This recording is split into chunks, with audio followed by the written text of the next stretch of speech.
Sultan Keykos.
अस्सलामुअलैकुम नाजरीन, आप देख रहे हैं सबक टीवी यूट्यूब चैनल। दोस्तों आज हम बात करेंगे अर्तुगरुल गाजी सीजन 5 की किस्त नंबर 59 के बारे में। दोस्तों इस किस्त के आगाज में आप लोग देखेंगे कमांडर आलमजक सराय में बैठकर खाना खा रहा होता है। बेबुलाद कहता है, मैंने तुम्हें बताया जब अर्तुगरुल का खात्मा नहीं होता ना तुम और ना ही हम इन जमीनों पर हुक्मरानी कर सकते हैं। आलमजक कहता है, हम जो पूरे वसी जहां के हुक्मरान हैं यहाँ हुक्मरानी नहीं कर सकेंगे। हाँ, बुरी तरह से डरा दिया है तुम्हें अर्तुगरुल ने। बेबुलाद कहता है, मुझे किसी ने नहीं डराया कमांडर, मैं सिर्फ तुम्हें बता रहा हूँ कि मामलात कैसे चल रहे हैं। और दूसरी तरफ अर्तुगरुल साहब सराय में पहुँच जाते हैं और द्रागोस अर्तुगरुल साहब से कहता है, अर्तुगरुल साहब द्रागोस तक आपकी मालूमात पहुँचा दी गई है, संदूक पहले ही रास्ते पर है और मैंने सिपाहियों को इतला दे दी है। अर्तुगरुल साहब कहते हैं, तुमने बहुत अच्छा किया जंगोस। हैं आलमजक और बेबुलाद अर्तुगरुल साहब को देखकर हैरान हो जाता है। आलमजक कहता है, अर्तुगरुल सोना कहाँ है? अर्तुगरुल साहब कहते हैं, मैं सोना नहीं लाया। आलमजक कहता है, तुम्हारा क्या मतलब है? क्या उन्होंने तुम्हें ये नहीं बताया था कि अगर तुम सोना ना लाए तो मैं तुम्हारे कबीले को टुकड़े टुकड़े कर दूंगा? अर्तुगरुल साहब कहते हैं, उन्होंने मुझे बताया था लेकिन तुम कुछ नहीं कर सकोगे आलमजक। मैं तुम्हारे लिए एक ऐसी चीज लाया हूँ कि ये तुम्हें हलाकू के गजब से बचा लेगी। इसके साथ मंगोल रियासत में हर एक मकाम का दरवाजा तुम्हारे लिए खोल देगी। आलमजक कहता है, तुम्हारा फर्ज मुझे सोना ला कर देना है, इसके अलावा तुम मुझे और क्या दे सकते हो? अर्तुगरुल साहब कहते हैं, सुल्तान के कौस। आलमजक कहता है कि तुम्हें के कौस कैसे मिला? अर्तुगरुल साहब कहते हैं, बरका खान के आदमी तातारी लश्कर के हुक्मरान ने इसे अगवा किया था, मैंने इसे उनसे छीन लिया, अब वो मेरे हाथों में है। आलमजक कहता है, तो तुम समझते हो कि तुम मुझसे जो चाहोगे वो लूट लोगे और फिर मुझसे एक चाल चलोगे? हाँ, तुम सोना नहीं ढूंढ सके थे तो मुझे अपने कबीले पर हमला करने से रोकने के लिए तुमने के कौस के बारे में कहानी गढ़ ली है। अब तुम्हें मालूम है कि तुम्हारे साथ क्या होने वाला है। आलमजक अपने सिपाही से कहता है, नौकरों को हुक्म दो कि कई कबीले पर हमला कर दें और अर्तुगरुल को सोगूत के चौराहे पर ले जाओ, मैं इसे खुद फांसी दूंगा। तमाम सिपाही आगे बढ़ते हैं। अर्तुगरुल साहब अपनी जेब से वो मोहर निकालते हैं। आलमजक कहता है, रुक जाओ। अर्तुगरुल साहब कहते हैं, ये सबूत है कि कौस मेरे हाथों में है। आलमजक अर्तुगरुल साहब के पास आता है और उस अंगूठी को देखता है। कमांडर आलमजक अर्तुगरुल साहब से कहता है, अच्छा तो फिर बताओ तुम्हारी क्या शराइत है? अर्तुगरुल साहब कहते हैं, सबसे पहले मेरे सिपाहियों की तलवारें वापस दोगे, तुम जिस सोने के पीछे पड़े हो इस पर इसरार करना बंद करोगे, मेरा भतीजा सुलेमान जिसे तुमने इसकी मर्जी के खिलाफ कैद खाने में डाल डाल दिया, इसे माफ कर दिया जाएगा। बेबुलाद कहता है कमांडर अलंजक ये नामुमकिन है, सुलेमान ने सरेआम मेरी नाफरमानी की है और फिर वो जिंदान से फरार हो गया। अर्तुगरुल साहब कहते हैं अगर बेबुलाद साहब की बात की कोई अहमियत होती तो मैं ये बातचीत उनसे कर रहा होता कमांडर अलंजक। अलंजक बेबुलाद से कहता है जब दो लोग आपस में बात कर रहे हो तो दरमियान में तुम्हें बोलने की कोई जरूरत नहीं बेबुलाद। अलंजक अर्तुगरुल साहब से कहता है क्या तुम ये सभी चाहते हो? अर्तुगरुल साहब कहते हैं सिर्फ इतना ही नहीं, आखिर में मैं दरख्वास्त करता हूँ कि मेरे भाई गुंदुकदू को मुकम्मल माफी दी जाए और मैं चाहता हूँ कि माफी मोहर बंद हुक्म की शक्ल में जारी की जाए। अलंजक कहता है तुम ख्वाहिश करो तो मैं तबरेज में हलाकू खान को पैगाम भेजता हूँ कि वो अपना तख्त तुम्हें दे दे। हाँ, क्या तुम्हें पता है कि तुम क्या कह रहे हो? सिर्फ मेरा खान ही मुझे इन शराइत से इत्तेफाक करने पर मजबूर कर सकता है। अर्तुगरुल साहब कहते हैं खैर फिर अपनी जरूरियात और मेरे मुतालबात पर अच्छी तरह गौर करो और इनका एक दूसरे से मुवाजना करो, देखते हैं कि हम में से कौन ज्यादा दबाव में आएगा। अलंजक उस अंगूठी को देखने लग जाता है और कहता है चूंकि तुम्हारा दावा है कि केकाउस तुम्हारे पास है तो फिर पहले मैं इसे देखना चाहूंगा। अर्तुगरुल साहब कहते हैं फिक्र न करो, जहाँ तुम्हें मैं भेजूंगा तुम वहाँ जाकर उससे मिल लोगे, पहले तुम्हें मेरी शराइत मानना पड़ेगी और माफीनामा जारी करना होगा। अलंजक अर्तुगरुल साहब से कहता है मुझे तुम्हारी शराइत कबूल है। तमाम सिपाही अपनी तलवारें नीचे कर लेते हैं। अलंजक कहता है लेकिन अगर पहले से ही कुछ चालबाजी हुई और मुझे केकाउस न मिला तो याद रखना मैं वापस आऊंगा और तुम्हारे कबीले को जमीन बोस कर दूंगा। अर्तुगरुल साहब कहते हैं तुम जरा जल्दी करो और इन माफियों को मोहर बंद फरमानों पर मेरे लिए तैयार करो अलंजक, क्योंकि वक्त बहुत कम है। हलाकू खान तुमसे केकाउस की वापसी का मुंतजिर है। अलंजक अपने सिपाही से कहता है मेरे पास कागज और मोहर लेकर आओ और दूसरी तरफ तुर्गत बमसी और अब्दुर्रहमान सुल्तान केकाउस को लेकर जंगल में एक तरफ पहुंच जाते हैं। बमसी केकाउस से कहते हैं जब अलंजक अर्तुगरुल साहब की शराइत कबूल कर लेगा तो वो आपको इस जगह से लेकर आएगा जहां हम आपको ले जाएंगे। केकाउस कहता है अगर सब हमारे मंसूबे के मुताबिक ना हुआ तो,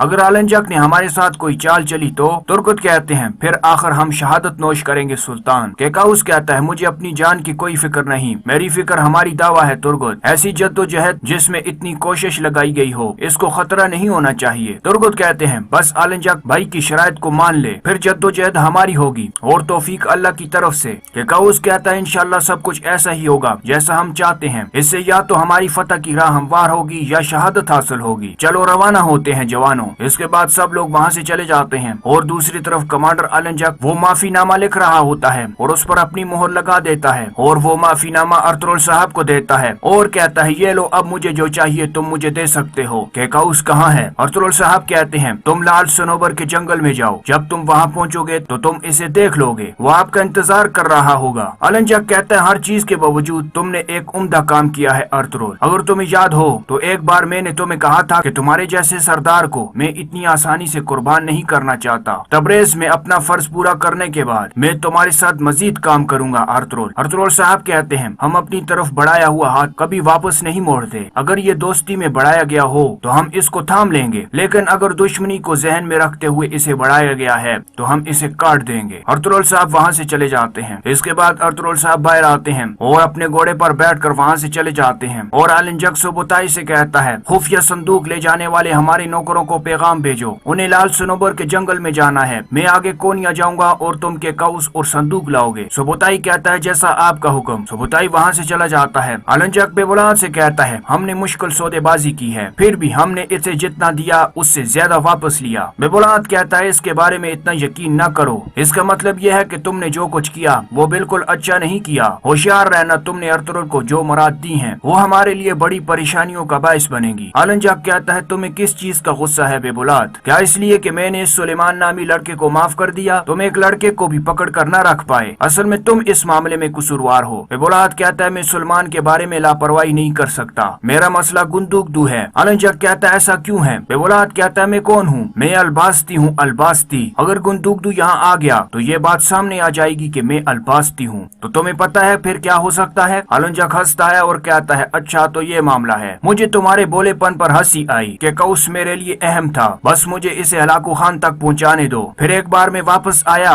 तो सब कुछ हर सूरत में वापस लूंगा। बेबुलाद कहता है फिर तुमने इसे माफी का खत क्यों अता किया? अलंजक कहता है मैंने दिया सच है, लेकिन अगर वो खत गुंदुकदू तक ना पहुँचा तो फिर वो यहाँ नहीं आ सकता, और अब तुम मुझे दिखाओगे कि तुम हकीकी अलबास्ती हो और इस खत को इस तक पहुँचने से रोकोगे। इतने में वहाँ सुबुताई आता है और कहता है कमांडर अलंजक नौकर तैयार हैं। आलनजक कहता है अब मैं कोनिया जा रहा हूँ और तुम सुबुताई के साथ केकाउस को लेने जाओगे, और अगर तुम में से किसी ने गलती की मैं तुम्हें कभी वापस आते नहीं देखना चाहता। हो सकता है कि तुम भी वहाँ एक दूसरे को मार डालो। इसके बाद आलनजक अपने सिपाहियों के साथ वहाँ से चला जाता है और बेबुलाद यनाल से कहता है 72 रोज के सिपाहियों को फौरन पैगाम भेजो, इसे कहो कि काई कबीले के पास इंतजार करे। मुमकिन है कि गुंदुगदू की तरफ माफी का खत सुलेमान लेकर जाए। इसने सुलेमान को पकड़कर हमारी मुलाकात की जगह पर लाना है। माफी का खत कभी गुंदुगदू तक नहीं पहुंचना चाहिए। और दूसरी तरफ कमांडर यूरानोस अपने सिपाहियों के साथ जंगल में एक तरफ पहुंच जाता है और कहता है जब कमांडर द्रागोस आएगा तो वो हमें उस जगह पर ले जाएगा जहां हम काट लगाएंगे। मैं कोई गलती नहीं चाहता। क्या कमांडर द्रागोस आए हैं? एक सिपाही कहता है नहीं जनाब, अभी तक नहीं आए। इतने में वहाँ एक तीर आकर लगता है तो दूसरी तरफ कमांडर द्रागोस पहुंच जाता है। इसके बाद द्रागोस यूरानोस के पास आता है। यूरानोस कहता है हम किस रास्ते से जाएंगे जनाब? द्रागोस कहता है अर्तुगरुल ने कहा था कि संदूक उठाए हुए सबने मुख्तसर रास्ते सनोबर का जंगल है, ये हमला करने की बेहतरीन जगह है। यूरानोस कहता है फिर हम फौरन वहाँ जाते हैं। द्रागोस कहता है यूरानोस क्या तुम वहाँ जाने का तेज तरीन रास्ता जानते हो? यूरानोस कहता है इस जंगल के किनारे से एक रास्ता जाता है जनाब, ये रास्ता हमें सीधा सनोबर के जंगल में ले जाएगा। द्रागोस कहता है हम उस रास्ते से नहीं जाएंगे जिस रास्ते को सब लोग जानते हैं। इसके बाद द्रागोस एक नक्शा निकालता है और कहता है यह है सनोबर का जंगल जिसका जिक्र अर्तुगरुल ने किया था। हम इस पर वहाँ से दूसरी तरफ से गुजरेंगे। इसे कोई भी इस्तेमाल नहीं करता क्योंकि घोड़ों के लिए इस पर चलना मुश्किल होता है। हम अपने घोड़ों को इस पहाड़ी के दामन में छोड़ेंगे। इस तरह हम तेज तरीन रास्ते से सनोबर के जंगल में पहुंच जाएंगे। यूरानोस कहता है समझ गया जनाब। इसके बाद द्रागोस कहता है चलो फिर सिपाहियों हम रवाना होते हैं। इसके बाद सब लोग वहाँ से रवाना हो जाते हैं। अगले सीन में आप लोग देखेंगे अर्तुगरुल साहब कई कबीले में वापस आ जाते हैं और उनके साथ सुलेमान भी होता है। सुलजान खातून कहती है सुलेमान मेरा बेटा अल्लाह का शुक्र है तुम वापस आ गए। इसके बाद सुलजान खातून अर्तुगरुल साहब का शुक्रिया अदा करती हैं। अर्तुगरुल साहब कहते हैं मैंने आपसे कहा था ना भाभी, क्या मैं अपने भतीजे को कभी इन कुत्तों के पल्लों के पास छोड़ सकता हूँ? सुलजान खातून कहती हैं अगर मुझे सिर्फ गुंदुगदू की तरफ से कोई खुशखबरी मिल जाए तो मेरी और कोई ख्वाहिश न हो। उस्मान कहता है बाबा आप इसके जाल से कैसे निकले? कुंदूज कहता है क्या आपने इन्हें वो दिया जो वो चाहते थे? अर्तुगरुल साहब कहते हैं इस दुनिया में दो ताकतें हैं बेटा, एक तलवार की ताकत और दूसरा दिमाग की ताकत। ताहम दिमाग की ताकत को शिकस्त देने वाली तलवार अभी तक इजाद नहीं हुई। इसके बाद अर्तुगरुल साहब सुलजान खातून को वो माफीनामा देते हैं और कहते हैं ये लें। सुलजान खातून कहती हैं ये क्या है? अर्तुगरुल साहब कहते हैं खुशखबरी भाभी जान, आप इसे खोल लें। सुलजान खातून उसको खोल कर पढ़ने लग जाती हैं। अर्तुगरुल साहब कहते हैं ये मेरे भाई गुंदुगदू और इनके साथियों के लिए माफी का खत है। अर्तुगरुल साहब कहते हैं अल्लाह तेरा लाख लाख शुक्र है। अर्तुगरुल साहब कहते हैं भाईजान अब से आजाद हैं। भाईजान जब चाहे वापस आकर अपने कबीले का चार्ज संभाल सकते हैं। इसके बाद सब लोग वहाँ खुश हो जाते हैं। अर्तुगरुल साहब कहते हैं फिलहाल ये खत सुलेमान लेकर जाएगा, लेकिन इससे पहले एक हिसाब बराबर करना है और सुलेमान मेरे साथ जाएगा। आपको अपने कबीले समेत हमारे साथ कुछ देर और रुकना चाहिए। अल्लाह के हुक्म से तमाम जरूरी इकदामात करने के बाद आप भी अपने रास्ते पर रवाना होंगे इंशाअल्लाह। सुलेमान कहता है जैसा आपका हुक्म। और दूसरी तरफ केकाउस को जंगल में एक तरफ बांध दिया जाता है और द्रागोस अपने सिपाहियों के साथ छुपकर दूर पहुंच जाता है। यूरानोस द्रागोस से कहता है जनाब दरख्त से कोई बंधा हुआ है। द्रागोस कहता है ये वही है। यूरानोस कहता है ये कौन है जनाब? द्रागोस कहता है ये सुल्तान केकाउस है। यूरानोस कहता है हमारे लिए कितना खुशकिस्मत दिन है, जिसे हम तलाश कर रहे थे वो हमारे कदमों में आ गिरा। द्रागोस कहता है हम केकाउस और संदूक दोनों लेंगे। इतने में वहाँ कुछ मंगोल आते हैं और आकर सुल्तान केकाउस को चारों तरफ से घेर लेते हैं। एक सिपाही कहता है सुल्तान केकाउस। यूरानोस द्रागोस से कहता है पहले केकाउस और अब संदूक भी हमारे रास्ते में आ गया। लगता है कि अगर हम थोड़ी देर और इंतजार करें तो खुद हलाकू खान भी आ जाएगा। द्रागोस कहता है यूरानोस दूसरों के आने से पहले हमें अभी हमला करना होगा। खुदा हमारी मदद करे यूरानोस, इस वक्त ये सब हमारी मुट्ठी में है। अगर हम किसी तरह केकाउस और संदूक दोनों हासिल कर लेते हैं तो फिर हलाकू खान का इन्हिसार हम पर होगा। मैं पीछे रहूंगा और फासले से तुम्हें देखूंगा और मेरे इशारे पर हमला करना। यूरानोस अपने सिपाहियों के साथ वहाँ से आगे चला जाता है और दूसरी तरफ कई कबीले अर्तुगरुल साहब कहते हैं हमने अपनी तलवारें वापस ले ली हैं और अपना खैमा और कबीला फिर से ले लिया। इस तरह अल्लाह के हुक्म से अब हम सोगूत की तरफ मुतवज्जे हो सकते हैं। अर्तुगरुल साहब कहते हैं हुजूर आलनजक ने सरदार आला बेबुलाद साहब को बना दिया है। इसके नतीजे में इसने सोगूत भी हासिल कर लिया है, इसलिए वो इसको बर्दाश्त नहीं करेगा। अर्तुगरुल साहब कहते हैं सोगूत हमारा है जो हमने अपनी तेज धार तलवारों से हासिल किया है। अर्तुगरुल साहब हम आज सोगूत वापस लेने जा रहे हैं और वहाँ पर हमारे झंडे होंगे। और दूसरी तरफ वो कमांडर अपने सिपाही से कहता है इसे खोल दो। वो सिपाही के काउस को जैसे ही खोलने के लिए ऊपर जाता है तो ड्रागोस अपना तीर चलाकर उसको वहीं पर मार देता है और अपने सिपाहियों से कहता है हमला करो। इसके बाद यूरानोस और उसके तमाम सिपाही आगे बढ़कर उन मंगोलों पर हमला कर देते हैं। इसके बाद वहाँ पर एक जबरदस्त लड़ाई होती है। यूरानोस अपने सिपाहियों से कहता है फौरन के काउस और संदूक ले लो। इसके बाद वहाँ तमाम मंगोल मर जाते हैं और ड्रागोस दूर से अपने आप से कहता है बहुत अच्छे बहुत अच्छे। और दोस्तों ये किस्त यहाँ पर खत्म हो जाती है। आप देख रहे थे सबक TV YouTube channel. Next episode में मिलते हैं, तब तक अल्लाह हाफिज।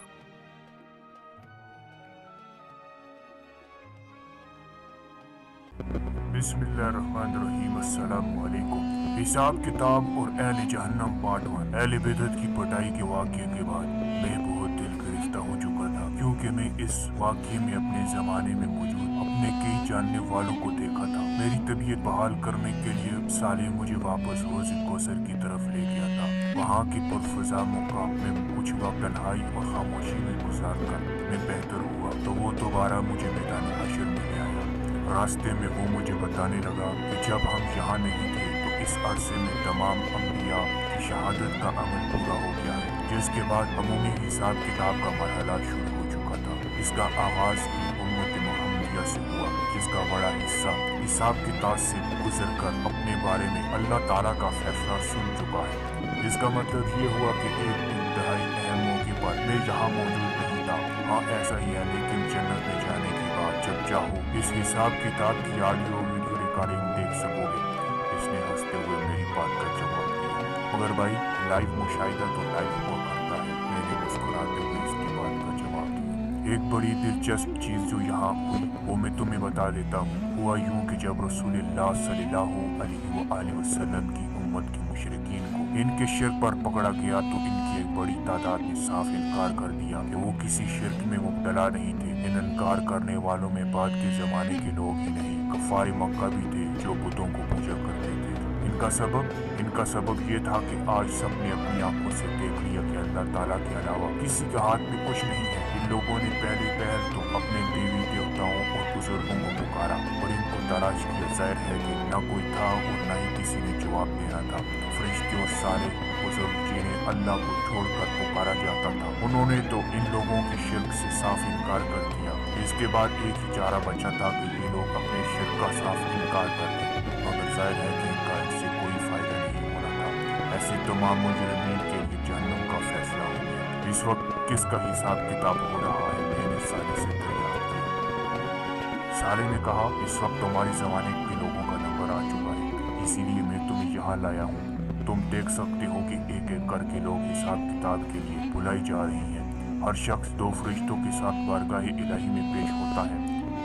एक फरिश्ता पीछे पीछे चलता है और अपनी निगरानी में से अर्श तक पहुंचाता है, जबकि दूसरा फरिश्ता बंदे के साथ इसका नामा ईमान उठाए चलता है। इनमें से पीछे वाले फरिश्ते को साइक और नामा ईमान लेकर चलने वाले फरिश्ते को शहीद कहा जाता है। साइक वो फरिश्ता है जो बंदे को हशर के मैदान से अर्श इलाही तक पहुँचाने का जिम्मेदार है, जबकि शहीद इस ईमान की गवाही देता है। ये वही दो फरिश्ते हैं जो जिंदगी भर इंसान के दाएं और बाएं से मौजूद है।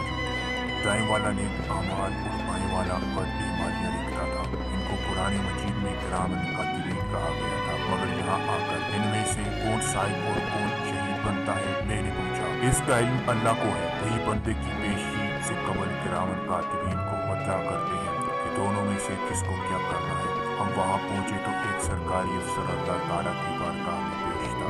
इससे पूछा गया क्या अमल किया। इसने लरजते हुए जवाब दिया, परवरदिगार मुझसे जिंदगी में कुछ गलतियाँ हुई थी, मगर बाद में मैंने तेरे लिए बहुत इबादत और रियाज़त की, अपनी जिंदगी तेरे दीन के लिए वक्फ कर दी। इसी असना में इसके साथ खड़े फरिश्ते को इशारा हुआ। इसने कहा परवरदिगार इसने सच कहा है। पूछा गया तुम एक सरकारी मुलाजिम थे, क्या तुमने रिश्वत ली, लोगों को तंग करके इनसे पैसे खाए, नाजायज तरीके से कानून सख्त करके लोगों को रिश्वत देने के लिए मजबूर किया। इसने अर्ज किया ये मैंने किया था, लेकिन मैंने तौबा कर ली थी। तूने तौबा कर ली थी, इंतहाई गज़बनाक आवाज़ में सवाल किया। इसके मुंह से जवाब में एक लफ्ज़ नहीं निकला। फरिश्ते आगे बढ़े और इसका नाम ईमान खोल कर पढ़ना शुरू किया, जिसके मुताबिक इसने हराम की कमाई से घर बनाया और सारी जिंदगी इसी में रहा। इन्वेस्टमेंट करके माल को खूब बढ़ाया, बच्चों को इसी पैसे से आला तालीम दिलवाई, बीवी को खूब से औलाद बना दी। ये इस माल से अपनी मौत तक फायदा उठाता रहा, अलबत्ता जबान से तौबा जरूर की थी और रिटायरमेंट के बाद दाढ़ी, टोपी, नमाज वगैरह भी सब शुरू कर दी थी। जैसे ही फरिश्ते का बयान खत्म हुआ, इसका नामा ईमाल मेज़ान में रखवा। दाएं हाथ के फरिश्ते ने इसकी नेकियां करके मेज़ान अदल में दाईं तरफ रख दी और बाएं हाथ का फरिश्ते ने इसकी बुराइयां बाएं हाथ में रख दी। वो सरकारी अफसर इंतहाई बेबसी और खौफ के साथ ये सब होता देख रहा था। फरिश्तों ने अपना काम जैसे ही खत्म किया तो नतीजा सामने आ चुका था। उल्टे हाथ का पल्ला मुकम्मल तौर पर झुक गया था। इसने जुल्म, नाइंसाफी और रिश्वत से जो कुछ कमाया था, वो लोगों के साथ जो ज्यादतियां की थी, वो इसके सारा नेक ईमान पर गालिब आ गया। ये देखकर वो शख्स चीखने लगा और रहम की दरख्वास्त करने लगा। इरशाद हुआ, जिन लोगों से तुमने रिश्वत ली, उन्हें तंग किया था, कभी इन पर रहम नहीं आया? देख, तुम्हारी कमाई आज तेरे कुछ काम नहीं आई, तेरा अंजाम जहन्नम है। फिर एक फरिश्ते ने इसका नामा ईमान इसके बाएं हाथ में थमा दिया। वो चीख कर कहने लगा, मैंने अपने लिए नहीं किया था, ये सब मैंने अपनी बीवी और बच्चे के लिए किया था। अल्लाह के वास्ते मुझे छोड़ दो, मेरी बीवी और बच्चों को पकड़ो। फरिश्तों ने जवाब दिया, तेरी बीवी बच्चों का हिसाब भी हो जाएगा, पहले तू तो चल। फिर दोनों फरिश्ते से मारते घसीटते हुए जहन्नम की सिमत ले गए। अगला शख्स पुलिस का एक सीनियर अफसर था। अल्लाह ताला ने इसे मुखातिब ही नहीं किया। इसके साथ आने वाले फरिश्ते से पूछा कि इसका नामा ईमाल में क्या दर्ज है। इसके जवाब में फरिश्ते ने इसकी सारी जिंदगी के जराइम बयान किए, जिनमें बेगुनाहों पर जुल्म, बाज़ मासूमों का कत्ल, जुआ और बदकारी के अड्डों की सरपरस्ती, बदकारी और शराब नोशी, रिश्वत और अयाशी जैसे संगीन जराइम शामिल थे। जबकि नेकियों में सिर्फ ईद की वो नमाजी थी जो हालत मजबूरी में हुक्मरानों के साथ ईदगाह में अदा की जाती थी। पूछा गया, तुम्हें अपनी सफाई में कुछ कहना है? इसने कहा, परवरदिगार, मेरे हालात ऐसे थे, हर तरफ रिश्वत का माहौल था। मैं ये सब नहीं करना चाहता था, मगर अफसरान का दबाव और माहौल के जबरन की बिना पर मुझे मजबूर किया गया। इंतहाई सख्त आवाज में कहा गया, तो तुम मजबूर हो गए थे? फिर हुक्म हुआ, इसके मातहत काम करने वाले एक जूनियर अफसर को पेश किया जाए। थोड़ी ही देर में एक इंतहाई खुशशक्ल शख्स, बहुत आला और नफीस लिबास्तान किए हुए हाजिर हुआ। इससे पूछा गया, मेरे बंदे, तूने भी इस शख्स के साथ काम किया था, फिर माहौल से मजबूर होकर जुल्म और रिश्वत का रास्ता अख्तियार क्यों नहीं किया? इसने जवाब दिया, मेरे रब, मुझे आज के दिन तेरे हुजूर पेश होने का अंदेशा था, इसलिए मैंने कभी रिश्वत नहीं ली। जब साथ काम करने वालों ने मुझे मजबूर किया तो मैंने साफ इनकार कर दिया। मैंने सारी उम्र बहुत गुर्बत की जिंदगी गुजारी, लेकिन कभी पैसे लेकर इंसाफ का खून नहीं किया। जवाब मिला, हाँ, इसी का बदला है कि तेरे बहुत कम ईमाल को मैंने बहुत ज्यादा कबूल किया है और तुझे हमेशा रहने वाली जन्नत की सरफराजी नसीब की। फिर दूसरा पुलिस वाला से कहा, तेरे पास इंतखाब ये नहीं था कि तू रिश्वत, जुल्म और ज्यादती के रास्ते पर चलकर अमीर हो जाए या ईमानदार बनकर गुर्बत की जिंदगी गुजारे। तेरे पास इंतखाब ये था कि इंसाफ करके जन्नत में जाए या फिर जुल्म करे और जहन्नम में जाए। सो तूने जहन्नम को पसंद कर लिया, यही हमेशा के लिए तेरा बदला है। वो पुलिस वाला हार मानने के लिए तैयार न था और रोते हुए कहने लगा, परवरदिगार, मुझे शैतान ने गुमराह कर दिया था। जवाब मिला, नहीं, असल में तू खुद एक शैतान था। हालांकि तू मेरे सामने एक मामूली चूंटी से ज्यादा बेबस था। है बेवकूफ इंसान, जिस वक्त तू इंसानों पर जुल्म करता था, इस वक्त भी तू मेरे सामने होता था, लेकिन मैंने तुझे मोहलत दी। तूने इस मोहलत का फायदा नहीं उठाया। तूने ये समझा था कि तुझे मेरे हुजूर पेश नहीं होना है। देख, तेरे गुमान गलत साबित हुआ। और उधर मैदान हशर के बाएं जानब से जहन्नम के शोलों के भड़कने की आवाज तेज हो रही थी। इन आवाजों ने हर दिल को लर्जा कर रख दिया था। हर शख्स पर सख्त होल का आलम तारी होता। कलेजा मुंह को आ रहा था, आंखें फटी हुई थी, लोगों के चेहरे बिल्कुल स्याह पड़ चुके थे। दिल की धड़कनें इतनी तेज थी कि गोया दिल सीने को तोड़कर बाहर निकल आएगा, मगर आज कोई चाय फरार न थी। एक मुजरिम का फैसला हो रहा था और दूसरे मुजरिमों की हालत खराब हो रही थी। वक्त फिरौन, ताकतवर हस्तियां, जाबिर हुक्मरान, बेइंतहा दौलत के खजानों के मालिक, मशहूर तरीन सेलिब्रिटीज, इंतहाई असर और अखसूस वाले लोग, सब मामूली गुलामों बल्कि भेड़ बकरियों की तरह बेबसी से खड़े अपनी किस्मत के फैसले के मुंतजिर थे और आज इन्हें बचाने वाला कोई न था। फिर इसका ईमाल नामा तो आ गया, जिसमें हस्ब तवक्को उल्टे हाथ का पलड़ा बारी हो गया। फरिश्ते ने आगे बढ़कर नामा ईमाल इसके बाएं हाथ में थमाना चाहा, मगर इसने डर कर अपना हाथ पीछे कर दिया। फरिश्ते को मुकाबले में इसकी क्या हैसियत थी। फरिश्ते ने इसके पीछे हाथ ही से बांधकर उल्टे हाथ में नामा ईमाल थमा लिया। फिर दोनों फरिश्ते से मारते हुए शोरों की तरफ जहाँ बदतरीन अंजाम इसका मुंतज़िर था। अगला शख्स एक दौलतमंद आदमी था। इससे पूछा गया, दौलत का खजाना तो पीछे छोड़ आए हो, ये बताओ कि माल कैसे कमाया और कैसे खर्च किया। इसने जवाब दिया, परवरदिगार, मैं कारोबार करता था, इससे जो माल कमाया वो गरीबों पर खर्च किया।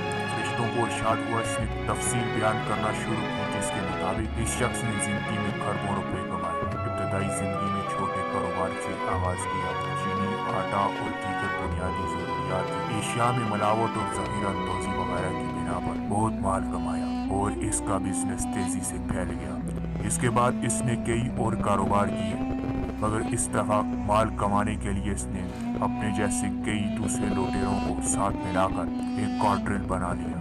कार्टेल का काम ही ये था कि मार्केट को कंट्रोल करके अपनी मर्जी की कीमत पर एशिया फरोख्त की जाए। ये कार्टेल जो इंतहाई बारों अफराद पर मुश्तमिल था, अपने सियासी राब्तों और रिश्वत के जरिए अपनी मर्जी की कीमतें तय करते, यूं गरीब आवाम महंगाई की चक्की में पिसते रहे और इनका सरमाया करोड़ों से अरबों और अरबों से खरबों में बदल गया। माशरे में अपना तशख़्ख़ुस बरकरार रखने के लिए ये अपने खजानों में से चंद सिक्के खैरात करते और ढेरों वाह कमाते।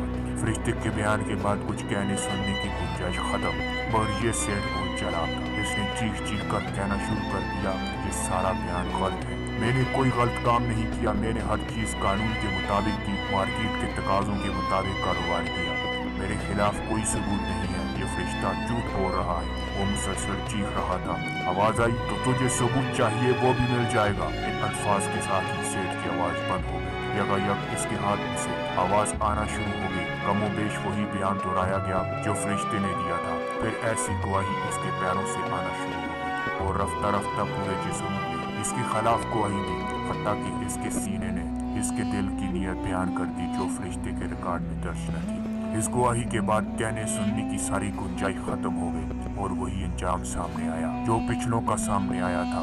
सिर्फ एक अजाफी बात हुई, वो ये कि फरिश्तों को हुक्म हुआ जहन्नम में दीगर अजाबों के साथ इसके माल और दौलत और खजानों को भी आग में दहका दिया जाए और इसकी पीठ, इसकी पेशानी और इसकी कमर को बार बार दागा जाए। इसके बाद फरिश्ते इसे मुंह के बल घसीटते हुए जहन्नम की सिमत ले गए। अहले बिदअत की पिटाई के वाक़ये के बाद मैं बहुत दिल ग्रफ्तार हो चुका था, क्योंकि मैं इस वाक़ये में अपने ज़माने में मौजूद अपने कई जानने वालों को देखा था। मेरी तबीयत बहाल करने के लिए साले मुझे वापस रोज़े कौसर की तरफ ले गया था। वहाँ के पुरफ़ज़ा मुकाम में कुछ वक्त तन्हाई और खामोशी में गुजारता मैं बेहतर हुआ तो वो दोबारा मुझे मैदान हशर में ले आया। रास्ते में वो मुझे बताने लगा कि जब हम यहाँ नहीं थे तो इस अरसे में तमाम अंबिया की शहादत का अमल पूरा हो गया है, जिसके बाद अमूमी हिसाब किताब का मरहला शुरू हो चुका था। इसका आगाज़ भी उम्मत मुहम्मदिया से हुआ, जिसका बड़ा हिस्सा हिसाब किताब से गुजर कर अपने बारे में अल्लाह ताला का फैसला सुन चुका है। इसका मतलब ये हुआ कि एक इंतहाई अहम मौके पर मैं यहाँ मौजूद नहीं था। हाँ ऐसा ही है, लेकिन जन्नत में जाने के बाद जब चाहो इस हिसाब किताब की ऑडियो वीडियो रिकॉर्डिंग देख सकोगे। इसने हंसते हुए मेरी बात का जवाब दिया। मगर भाई लाइव मुशाहिदा तो लाइव हुआ करता है, मैंने मुस्कुराते हुए इसकी बात का जवाब दिया। एक बड़ी दिलचस्प चीज़ जो यहाँ वो मैं तुम्हें बता देता हूँ। हुआ यूँ कि जब रसूलुल्लाह सल्लल्लाहु अलैहि वसल्लम की उम्मत के मुशरिकीन को इनके शिर्क पर पकड़ा गया तो इनकी एक बड़ी तादाद ने साफ इनकार कर दिया कि वो किसी शिर्क में मुब्तला नहीं थे। इन इनकार करने वालों में बाद के ज़माने के लोग ही नहीं, कफ़ार मक्का भी थे जो बुतों को पूजा करते थे। इनका सबब ये था कि आज सब ने अपनी आंखों से देख लिया कि अल्लाह ताला के अलावा किसी के हाथ में कुछ नहीं है। इन लोगों ने पहल तो अपने देवी देवताओं और बुजुर्गों को पुकारा और इनको तलाश किया। जाहिर है कि ना कोई था और ना ही किसी ने जवाब देना था। फरिश्ते और साले बुजुर्ग जिन्हें अल्लाह को छोड़कर पुकारा जाता था, उन्होंने तो इन लोगों की शिर्क से साफ इनकार कर दिया। इसके बाद एक ही चारा बचा था कि ये लोग अपने शिर्क का साफ इनकार कर दें, मगर जाहिर है कि इनका इससे कोई फ़ायदा नहीं होना था। ऐसे तमाम मुजरिमीन के लिए जहन्नम का फैसला हो गया। इस वक्त किसका हिसाब किताब हो रहा है, मैंने सारे से दरियाफ्त किया। सारे ने कहा, इस वक्त तुम्हारे ज़माने के लोगों का नंबर आ चुका है, इसीलिए मैं तुम्हें यहाँ लाया हूँ। तुम देख सकते हो कि एक एक करके लोग हिसाब किताब के लिए बुलाई जा रही है। हर शख्स 2 फरिश्तों के साथ बारगाह इलाही में पेश होता है। एक फरिश्ता पीछे पीछे चलता है और अपनी निगरानी में इसे अर्श तक पहुंचाता है, जबकि दूसरा फरिश्ता बंदे के साथ इसका नामा ईमाल उठाए चलता है। इनमें से पीछे वाले फरिश्ते को साइक और नामा ईमाल लेकर चलने वाले फरिश्ते को शहीद कहा जाता है। साइक वो फरिश्ता है जो बंदे को हश्र के मैदान से अर्श इलाही तक पहुंचाने का जिम्मेदार है, जबकि शहीद इस ईमाल की गवाही देता है। ये वही 2 फरिश्ते हैं जो जिंदगी भर इंसान के दाएं और बाएं से मौजूद रहे। दाएं वाला नेक आमाल और बाएं वाला बद ईमानियां लिखता था। इनको कुरान मजीद में किरामन कातिबीन कहा गया था। मगर यहाँ आकर इनमें से कौन साइक और कौन शहीद बनता है, मैंने पूछा। इसका इल्म अल्लाह को है, वही बंदे की पेशी से कबल किरामन कातिबीन को बदला करते हैं कि दोनों में से किसको क्या करना है। हम वहाँ पहुंचे तो एक सरकारी अफसर अल्लाह ताला की बारगाह में पेश था। इससे पूछा गया क्या अमल किया। इसने तरसते हुए जवाब दिया, परवरदिगार, मुझसे जिंदगी में कुछ गलतियाँ हुई थी, मगर बाद में मैंने तेरे लिए बहुत इबादत और रियाजत की, अपनी जिंदगी तेरे दीन के लिए वक्फ कर दी। इसी असना में इसके साथ खड़े फरिश्ते को इशारा हुआ। इसने कहा, परवरदिगार, इसने सच कहा है। पूछा गया, तुम एक सरकारी मुलाजिम थे, क्या तुमने रिश्वत ली, लोगों को तंग करके इनसे पैसे खाए, नाजायज तरीके से कानून सख्त करके लोगों को रिश्वत देने के लिए मजबूर किया? इसने अर्ज किया, ये मैंने किया था, लेकिन मैंने तौबा कर ली थी। तूने तौबा कर ली थी? इंतहाई गज़बनाक आवाज में सवाल किया गया। इसके मुंह से जवाब में एक लफ्ज नहीं निकला। फरिश्ते आगे बढ़े और इसका नामा ईमाल खोलकर पढ़ना शुरू किया, जिसके मुताबिक इसने हराम की कमाई से घर बनाया और सारी जिंदगी इसी में रहा। इन्वेस्टमेंट करके माल को खूब बढ़ाया, बच्चों को इसी पैसे से आला तालीम दिलवाई, बीवी को खूब से औलाद बढ़ा दी। ये इस माल से अपनी मौत तक फायदा उठाता रहा, अलबत्ता जबान से तौबा जरूर की थी और रिटायरमेंट के बाद दाढ़ी, टोपी, नमाज वगैरह भी सब शुरू कर दी थी। जैसे ही फरिश्ते का बयान खत्म हुआ, इसका नामा ईमाल मेज़ान में रखवा। दाएं हाथ के फरिश्ते ने इसकी नेकियां अलग करके मेज़ान अदल में दाएं तरफ रख दी और बाएं हाथ के फरिश्ते ने इसकी बुराइयां बाएं हाथ में रख दी। वो सरकारी अफसर इंतहाई बेबसी और खौफ के साथ ये सब होता देख रहा था। फरिश्तों ने अपना काम जैसे ही खत्म किया तो नतीजा सामने आ चुका था। उल्टे हाथ का पल्ला मुकम्मल तौर पर झुक गया था। इसने जुल्म, नाइंसाफी और रिश्वत से जो कुछ कमाया था, वो लोगों के साथ जो ज्यादतियाँ की थी, वो इसके सारा नेक ईमान पर गालिब आ गया। ये देख कर वो शख्स चीखने लगा और रहम की दरख्वास्त करने लगा। इरशाद हुआ, जिन लोगों से तुमने रिश्वत ली, उन्हें तंग किया था, कभी इन पर रहम नहीं आया? देख, तुम्हारी कमाई आज तेरे कुछ काम नहीं आई, तेरा अंजाम जहन्नम है। फिर एक फरिश्ते ने इसका नामा ईमान इसके बाएं हाथ में थमा दिया। वो चीख कर कहने लगा, मैंने अपने लिए नहीं किया था, ये सब मैंने अपनी बीवी और बच्ची के लिए किया था। अल्लाह के वास्ते मुझे छोड़ दो, मेरी बीवी और बच्चों को पकड़ो। फरिश्तों ने जवाब दिया, तेरी बीवी बच्चों का हिसाब भी हो जाएगा, पहले तू तो चल। फिर दोनों फरिश्ते से मारते घसीटते हुए जहन्नम की सिमत ले गए। अगला शख्स पुलिस का एक सीनियर अफसर था। अल्लाह ताला ने इसे मुखातब ही नहीं किया। इसके साथ आने वाले फरिश्ते से पूछा कि इसका नामा ईमाल में क्या दर्ज है। इसके जवाब में फरिश्ते ने इसकी सारी जिंदगी के जराइम बयान किए, जिनमें बेगुनाहों पर जुल्म, बाज़ मासूमों का कत्ल, जुआ और बदकारी के अड्डों की सरपरस्ती, बदकारी और शराब नोशी, रिश्वत और अय्याशी जैसे संगीन जराइम शामिल थे। जबकि नेकियों में सिर्फ ईद की वो नमाजें थी जो हालत मजबूरी में हुक्मरानों के साथ ईदगाह में अदा की जाती थी। पूछा गया, तुम्हें अपनी सफाई में कुछ कहना है? इसने कहा, परवरदिगार, मेरे हालात ऐसे थे, हर तरफ रिश्वत का माहौल था। मैं ये सब नहीं करना चाहता था, मगर अफसरान का दबाव और माहौल के जबरन की बिना पर मुझे मजबूर किया गया। इंतहाई सख्त आवाज में कहा गया, तो तुम मजबूर हो गए थे? फिर हुक्म हुआ इसके मातहत काम करने वाले एक जूनियर अफसर को पेश किया जाए। थोड़ी ही देर में एक इंतहाई खुश शक्ल शख्स बहुत आला और नफीस लबास्तन किए हुए हाजिर हुआ। इससे पूछा गया, मेरे बंदे, तूने भी इस शख्स के साथ काम किया था, फिर माहौल से मजबूर होकर जुल्म और रिश्वत का रास्ता अख्तियार क्यों नहीं किया? اس نے جواب دیا میرے رب مجھے آج کے دن تیرے حضور پیش ہونے کا اندیشہ تھا، اس لیے میں نے کبھی رشوت نہیں لی۔ جب ساتھ کام کرنے والوں نے مجھے مجبور کیا تو میں نے صاف انکار کر دیا۔ میں نے ساری عمر بہت غربت کی زندگی گزاری لیکن کبھی پیسے لے کر انصاف کا خون نہیں کیا۔ جواب ملا ہاں اسی کا بدلہ ہے کہ تیرے بہت کم اعمال کو میں نے بہت زیادہ قبول کیا ہے اور تجھے ہمیشہ رہنے والی جنت کی سرفرازی نصیب کی۔ پھر دوسرا پولیس والا سے کہا تیرے پاس انتخاب یہ نہیں تھا کہ تو رشوت، ظلم اور زیادتی کے راستے پر چل کر امیر ہو جائے یا ایماندار بن کر غربت کی زندگی گزارے؟ تیرے پاس انتخاب یہ تھا کہ انصاف کر کے جنت میں جائے یا پھر ظلم کرے اور جہنم میں جائے، سو تو نے جہنم کو پسند کر لیا، یہی ہمیشہ کے لیے تیرا بدلہ ہے۔ وہ پولیس والا ہار ماننے کے لیے تیار نہ تھا اور روتے ہوئے کہنے لگا پروردگار مجھے شیطان نے گمراہ کر دیا تھا۔ جواب ملا نہیں، اصل میں تو خود ایک شیطان تھا، حالانکہ تو میرے سامنے ایک معمولی چونٹی سے زیادہ بے بس تھا۔ اے بے وقت انسان، جس وقت تو انسانوں پر ظلم کرتا تھا اس وقت بھی تو میرے سامنے ہوتا تھا، لیکن میں نے تجھے مہلت دی۔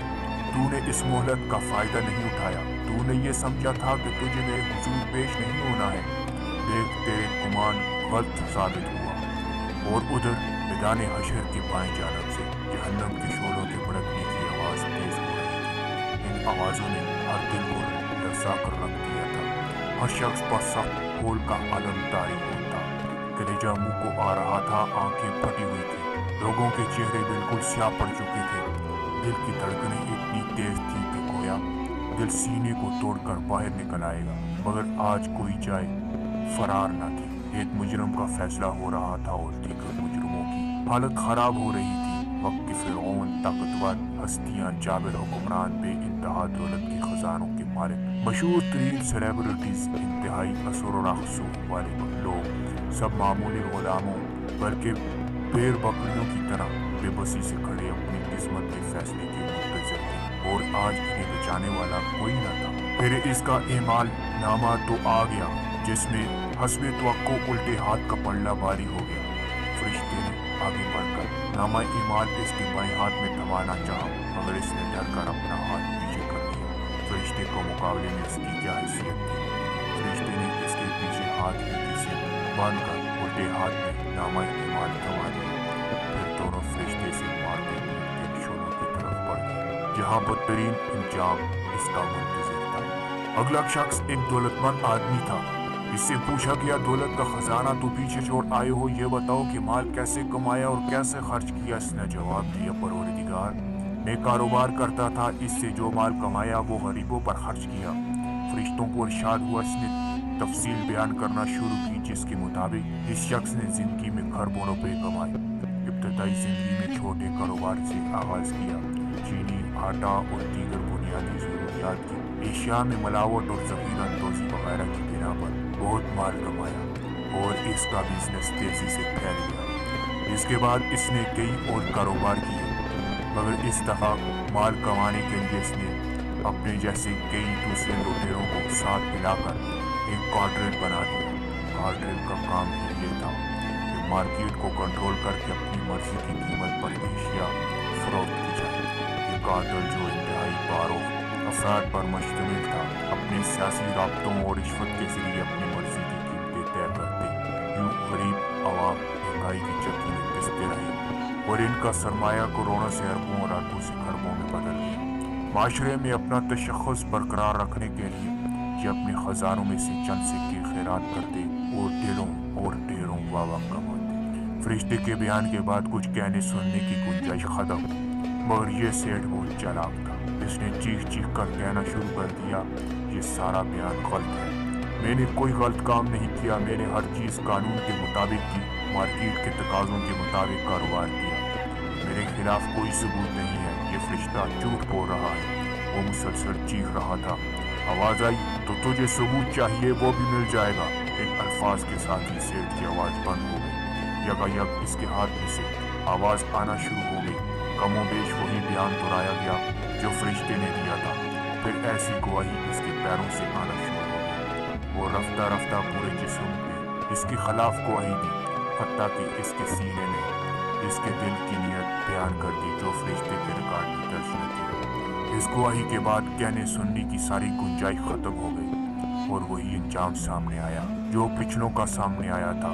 صرف ایک اضافی بات ہوئی، وہ یہ کہ فرشتوں کو حکم ہوا جہنم میں دیگر عذابوں کے ساتھ اس کے مال و دولت اور خزانوں کو بھی آگ میں دہکا دیا جائے اور اس کی پیٹھ، اس کی پیشانی اور اس کی کمر کو بار بار داغا جائے۔